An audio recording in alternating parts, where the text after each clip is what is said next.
Are you feel tired finishing your painting? Let me tell you this painting style that you don't actually need to finish your painting. It will look good even with all the brush marks and imperfection. Now the question is, how to make it looks good? We will discover the steps and tips in this video while going through my process making this painting.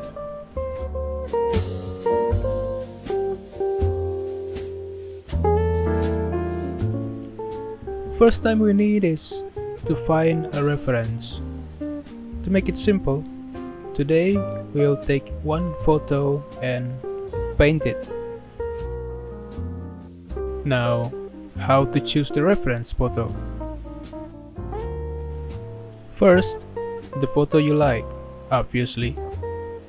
And second, the photo that already looks cool, because we don't need to have to change the composition, the gesture, and the color. Make sure that the photo references looks good on itself, so we can just paint it. I choose this polo game photo because I like the gesture in it. The pose looks fantastic, really capturing the movement. The horse running from the right and suddenly brake, scattering the dirt, and the rider reaching the ball. It's all create a good gesture. After we get the reference, make a silhouette to separate the object and background. If you already practice enough, you can just do this in your mind.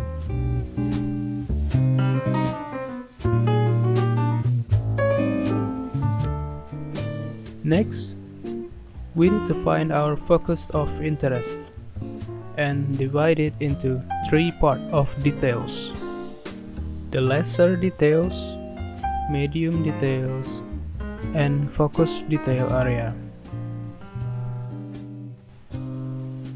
These areas are just the levels to make a contrast of detail. You can adjust how much effort you will give on each level and make sure it's sequential. This is what will make the painting looks pleasing enough, even though it's a loose and not polished render. It's because our eyes can easily find the focus area where we want to show the point of interest. Now, start the painting from the lesser details part. Here is the background and the first layer of the horse.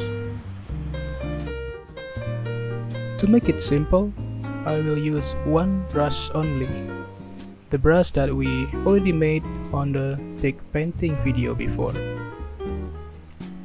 And also to make it looks painterly and less digital, we'll use a mixer brush in most of all the painting process.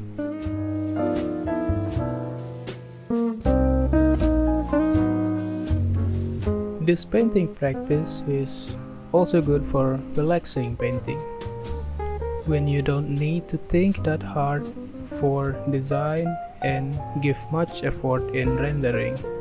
Just take a photo, or even going outside and do a plein air if you have the equipment. These paintings also aren't going to take a long time because you can just stop whenever you feel like it's enough.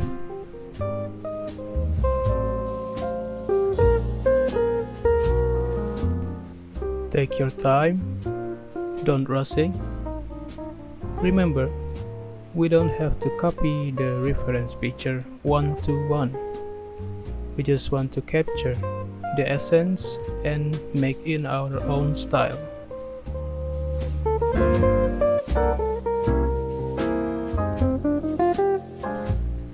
The measurement here, I just eyeballing everything because it doesn't have to be very pinpoint accurate. and that's why I put the reference side by side to make it more easy to measure.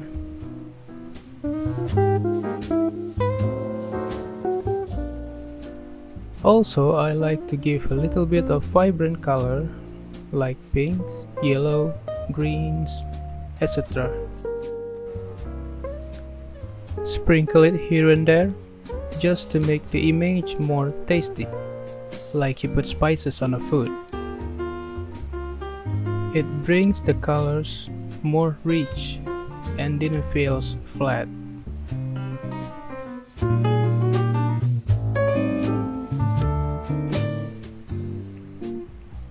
Also, I choose a horse picture because it's hard to draw a horse. Why I choose an object that is hard to make?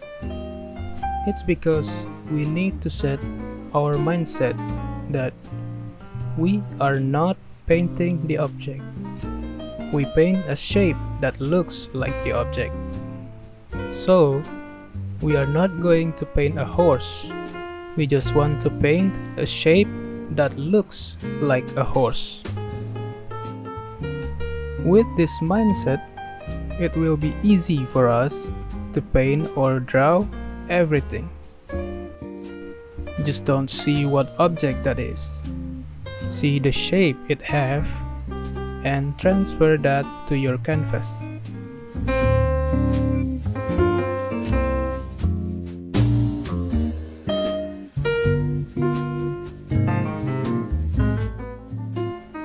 Now, after the first layer are covered, we move to the medium details, the second layer. Focus your render only in this part.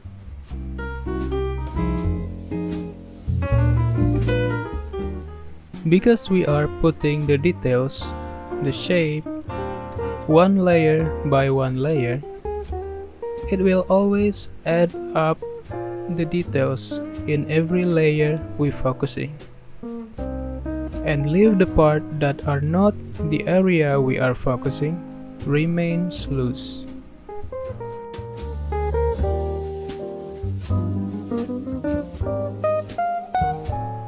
After that, you can focus on the last layer, the focus area.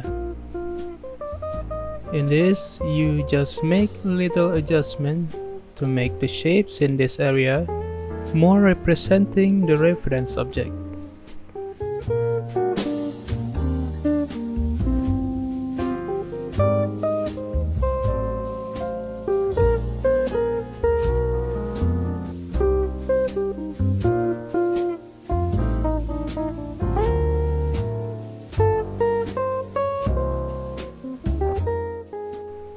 Now I think the background is too much distraction, and I will blend those trees and bushes and adjust the color so our main object will more pop out.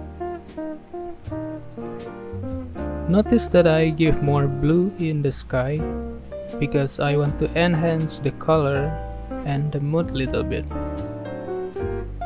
Remember, we are not copying the reference image. We can modify things here and there so it can fit our style.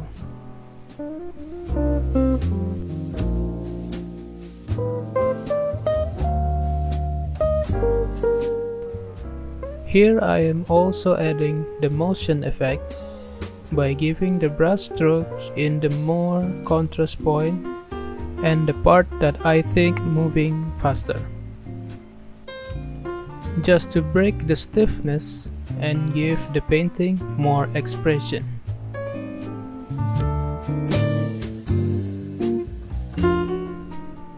After all that, I just give little bit more adjustment here and there and warp it up. But you don't have to. You can stop here if you want, and it can be called finish. But why not give it some more spices? Here I am giving it a thick painting texture just to dress it more. I've made video about it, the same video where I made this brush. So, while watching this process, let's review the important part in this video. First is choosing the reference. Make sure it's already a good photo, so we can just paint it without adjusting more stuff. And choosing the focus area in our point of interest. Divide it into 3 parts: less, medium, and most detail. We did this to make the contrast of details, and don't have to waste the time detailing all the things.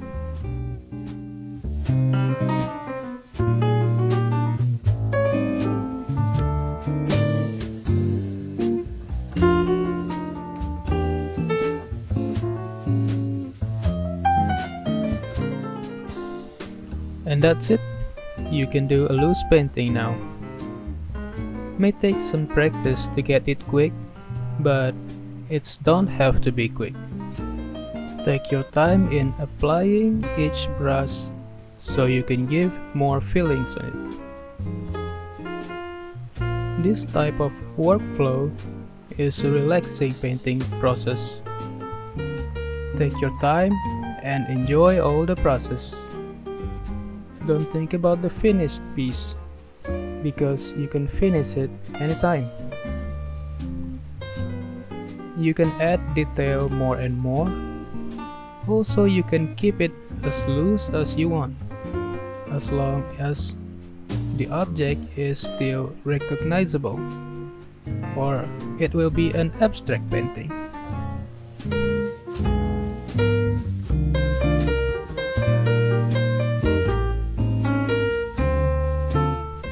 Also, thanks for 1000 subscribers, and welcome if you just found this channel.